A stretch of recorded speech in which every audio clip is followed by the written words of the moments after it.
ইয়া বাবা কিরাম আটা কয় ও তুই কি বুঝবি হ্যাঁ এসবের আটার মানে বুঝিস তুই?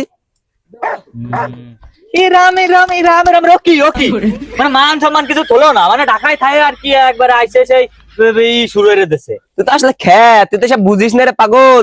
তুই যদি বুঝতি তুই তো এরকম হাঁটতি।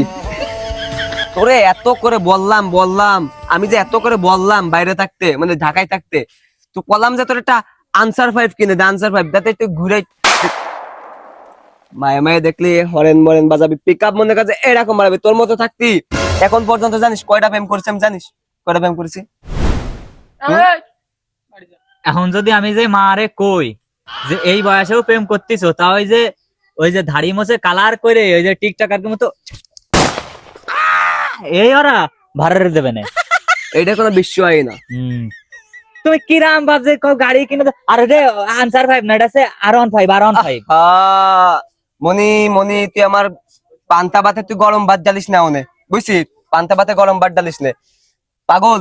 তুরা তো পাগল খ্যাত আর আমার মতো স্মার্ট মানে বাপ থাকতে ওইসব আনসার 5 কই আনসার 5। তোরা তো খ্যাত বলে সব আর15 বলছিস। আর15 কে বলে এখন বলে। তুমি চুপ করো মানে সব বাদ দে। দে সিগারেট কা সিগারেট এটা সিগারেট না সিগারেট। কত বড় ও বাপ বলি এই সিগারেট সালে রাতে ধরাই দেয়। আমি এই না যে আমার মারে দেখাবো। चला गया चांद कहाँ